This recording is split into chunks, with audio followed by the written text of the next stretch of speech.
جعليك ملقو قري وليروح ملو شبيه قفنا سان كدبركيو I love you qalbi waan ku jeclahay waa wax fudud in qof walba lagu yiraahdo rag iyo dumar marxalad walba oo ku jiro gaar ahaan xilliga rabitaanka waxaana ereygan uu noqday mid qof walba ku cabira rabitaankiisa waqtigaas ana dhaawaygi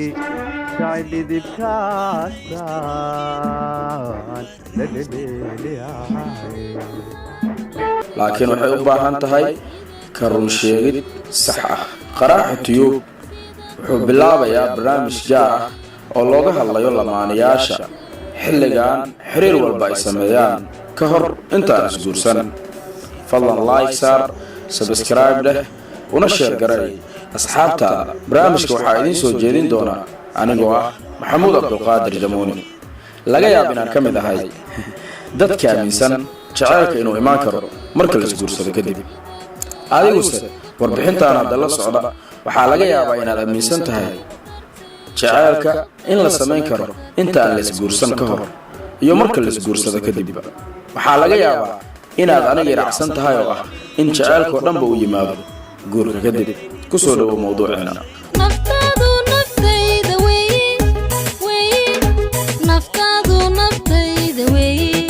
qof walba oo mudan ereygan I love you waxaa laga doonayaa inuu leeyahay ama uu la yimaado 10 waxyaabood oo lagama maarmaan ah midda koowaad waxay tahay waan ku jeclahay maxaa yeelay nafsadeeda ayaad wanaag horseeday jacaylku ma ahan hadiyad qof walba la siin karo jacaylku ma ahan rabitaan qof walba loo samayn karo jacaylku ma ahan codsi qof walba laga aqbali karo mana kontrolna wuxuu u baahan yahay kalsooni dhab ah wuxuu ku siinayaa awood ka duwan midii aad lahayd xilligii kelinimadaada sidaas darteeda waa in lagaa helaa kalsooni dhab ah marka aad rabto in qof aad jacayl ka hantiso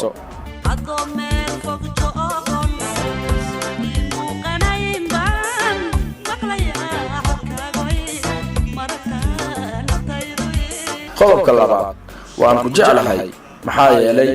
jawi cusub ayaad keentay nafsadeeda qof walba oo adduunyada ku nool wuxuu leeyahay dabeecad gaar ah wuxuu u baahan yahay wax cusub si uu ogaado qofka uu yahay balse dad badan oo naga mid ah waxay caadiyeysteen inay diiradda saaraan jilitaanka jacaylka uma baahna meesha aad joogto ee wuxuu u baahan yahay in la socdo la dhaqaaqo kadibna la sameeyo rabitaan waa wax aad u adag in la xakameeyo nolosha jacaylka marka la fiiriyo marxaladaha uu maro wuxuu u baahan yahay adkaysi dulqaad uma fududa sida I love you loo yidhaahdo in qof walba loo hantin karo 3 waan ku jeclahay sababtoo ah nolosheeda oo dhan adiga ayay kugu kooban tahay waa mid ka mid ah qodobada ugu muhiimsan in qof maskaxdiisa lagaga dhaadhicin karo jacayl maxaa yeelay ma jiro qof kale oo aan arki karo oo aan adiga ahayn saaxiib qoyska xitaa nafsadeeda adiga ayaa iga dhow waa ereyga ugu muhiimsan uguna soo jiidashada leh ee qof jacayl lagaga kasban karo وشا إنا قارو قبارو لهياهي هايقا يرقابي لبين انت هنقاري qodobka afraad waan ku jeclahay maxaa yeelay mar walba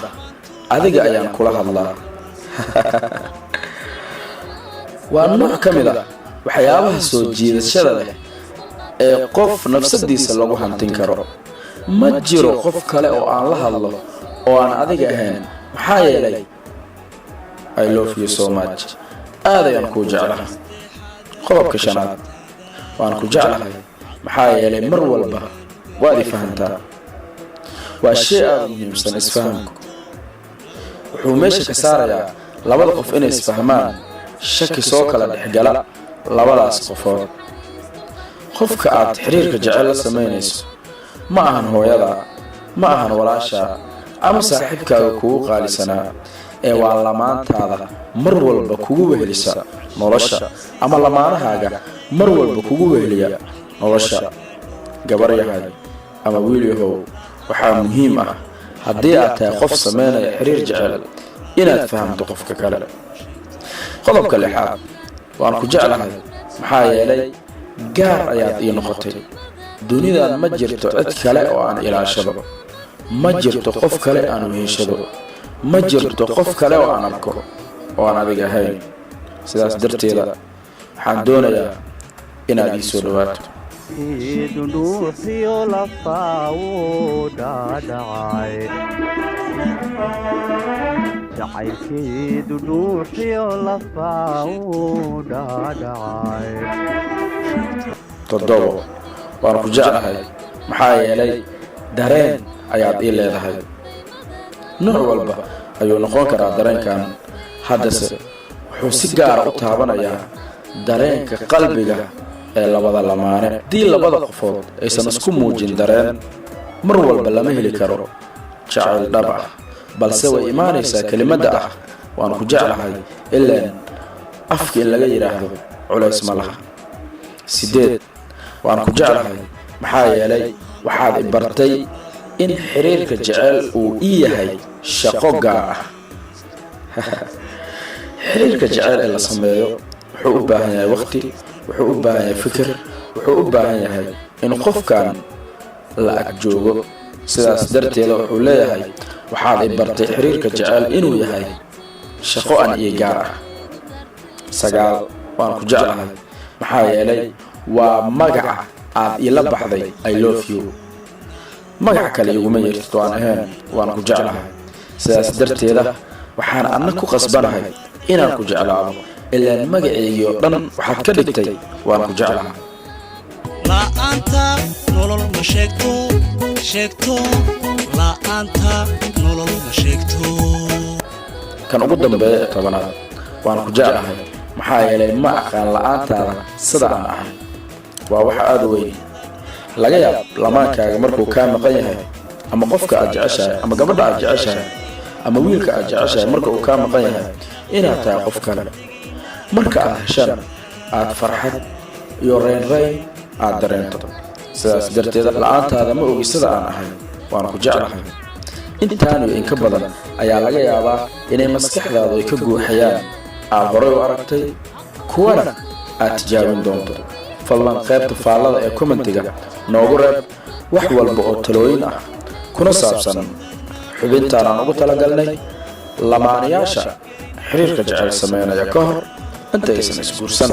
waad ku mahadsan tahay waqtiga aad siisay daawashada muuqaalkan quruxda badan leh. waan kaaga mahadcelinayaa mar kale. waxaan jeclaan lahaa inaad like saarto, share aad u dhahdo asxaabtaada, aadna subscribe garayso ama rukumo si hadhow aad u hesho muuqaalada kale ee aan soo wadno. mahadsanid mar kale.